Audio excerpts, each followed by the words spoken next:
beauty and how it affects our lives in very deep ways. So to start with, I begin with a quote from Helen Keller, who said, "The most beautiful things in the world cannot be seen or even touched. They must be felt with the heart." And I take you back to the times of my childhood, and my mother had time to sing lullabies to me to put me to sleep, because that was her idea of a beautiful life. And when playing, we just lost track of time. And my mother used to say, "You have to be back before it's dark." But I could not see the sun setting, because though she had said, you better be back by sunset time, there were buildings all around. And sunset was not something I was used to seeing anymore.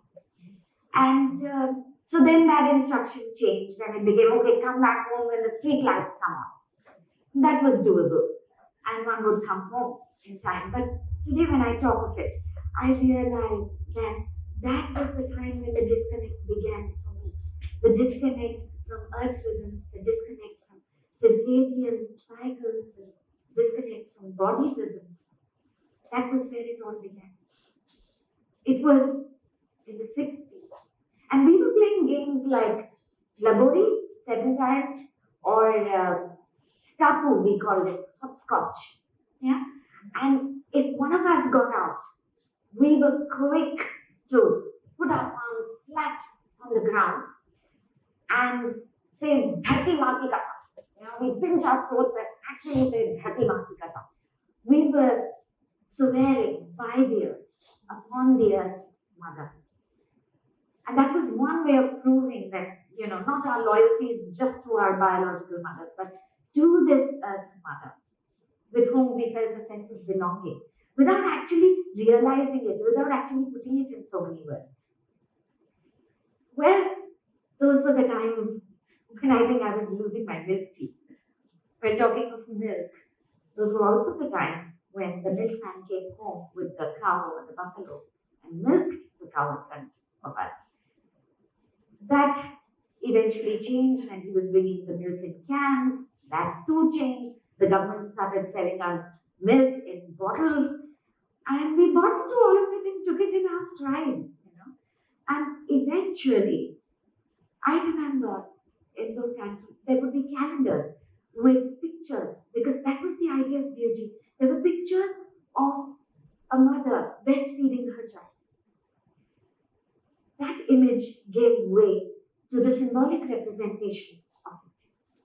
And eventually, I stopped seeing that image anywhere. Today, we don't even talk of it. I mean, there's a little smirk in the audience, when you talk of this. Because we don't think of actually looking at how things manifest themselves, especially in the mind, and then through art, they find expression, and then for some reason they vanish. And that is a sign of how reality is evolving, and we need to look at it. Well, while that was happening and battery-operated toys were coming in from abroad, it made such a special gift, and we use it very sparingly. So we had this little car, the marvel of watching movement that just came with the click of one little lever was so enticing. But we weren't thinking of what's going to happen when the battery's done and what's going to happen to the batteries. But yes, we used it sparingly. That much we did. And when it comes to, when I was talking about milk and all of that, products for children, that came into the market. There were companies telling us that the packaged milk was better than breast milk. And young mothers in India bought into the idea. Everybody bought into the idea. And even as recently as the 80s, or as far back as the 80s, there were people just buying packaged foods for their infants. So store-bought food, factory-manufactured food became the done thing. On the other hand, while this was happening with women, we were telling our farmers who were tilling the fields that if they wanted a beautiful crop, a good crop, and not just farmers, the entire nation bought into this idea, this beautiful idea that everybody could be well fed. But was it such a beautiful idea? is the question today. Because what happened then was the farmers began to till their fields with tractors. They were using pesticides, fertilizers, weedicides, fungicides, herbicides, name it, the works. They were buying seeds. They were loading the land with all of this, and they themselves were buckling under the unseen weight of debt. And I don't need to give you statistics of farmer suicides in this country. We've lost them by the lakhs. We didn't know that we were going to get poison on our plates. And they didn't know that they were bargaining for disease. I give you the example of one hospital which was in Bikaner, which still exists. And the farmers from Bhatinda and Punjab were going across the border to this place for treatment. And they were going in such numbers on a particular train that plied in the earlier part of this millennium, around 2005. And that train came to be nicknamed as the cancer train. Right? Now, recently, last year in August, I think it was the 19th, in 2021, I read a report of the Indian Express. And it said that the number of patients going to this particular hospital had plummeted from over 100 per day to about 5 to 10. I thought some miraculous turnaround had happened. But it so turned out that the Punjab government has provided for more hospitals within its borders at Bhatinda, Sangrur, Faridkot, Fazilka. And so, if this is the state, currently there are 50 new registrations that happen at this hospital and 300 to 350 follow-up cases every day. If this is the case at one hospital, can you imagine the magnitude? If we are to think of this on a larger scale, countrywide, what is happening? In the urban areas, we were getting rid of weeds because our education, we've got a Western education. We have been taught that weeds are useless plants. And I remember in my childhood, I got marks for saying that soil was non-living. Today, we are facing soil extinction in this country and around the globe. It's not hearsay anymore, it's there. In our gardens, in the urban areas, we were opting for lawns. And we've done it in the rural areas, we've done it in urban areas, we've got rid of pollinators. We don't have the bees, we're telling ourselves glorious things that, you know what, we can do honey bee keeping and all will be well. But that's only one kind of bee. You need several kinds of bees, and there are several kinds of bees which pollinate only certain flowers at certain times of the day. Nature does not survive on monoculture. It survives on its principle of diversity. And we need to acknowledge and adopt that in all that we do. So, in my own way of, my own little way of redeeming and reviving what I think could be salvaged, I had a little patch in front of my house where I had trees, I had medicinal plants, I had edible weeds, and the other day a policeman came over. No, I'm not a criminal, but he came over for passport verification. Yeah, you need the police verification for passport reissue. And he came in at 7:30 in the evening and he said, "What, madam, you've let everything grow like this?" And I said, "Yes, I've been used to a farm for most of my life, and in the city, the next best thing I could do was this." And then I counter-questioned him. I asked, "Why do you ask?" And he said, "No, when we see so much greenery, it means nobody is living there." I was really struck by that statement. Here's a lawkeeper who's telling me this. And I said, you know what, we have to reorient ourselves. We have to take another hard look at what have we come to define our living spaces as. Right? Does it mean walled space to the maximum extent? In our cities, especially in Bangalore, and I say this with shame, with my head hung low, sorry. I say that with my head hung low. Because today it's very difficult to find a plot with the required setbacks left. Yeah? Legally required setbacks. If the setbacks are there, they're paved. They're all concrete. Non-concrete, just mud, soil, setbacks are hard to find. We've seen floods happening in Mumbai. We've seen that happening in Chennai recently. And Bangalore is getting flooded year after year. And it's getting worse. And I'm saying we need to rethink this. It's not something for the government to do. It's something for us to do at the individual levels. How have we let our idea of beauty define our homes? Roti, kapda, makan, food, clothing, shelter. When I step out of my house, when I see people with t-shirts, one of the facts that strikes me is that in the making of t-shirt, 2,700 liters of water are used. One t-shirt. That is enough water, drinking water, for one person for 2.5 years. Where's the proportion?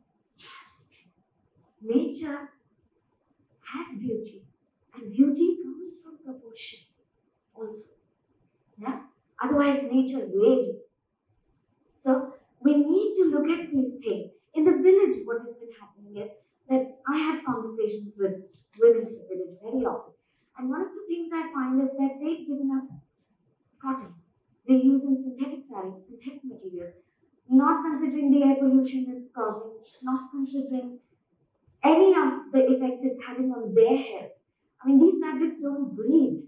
I mean, it's one thing, we're not letting the earth breathe with all our structures. I mean, think of it.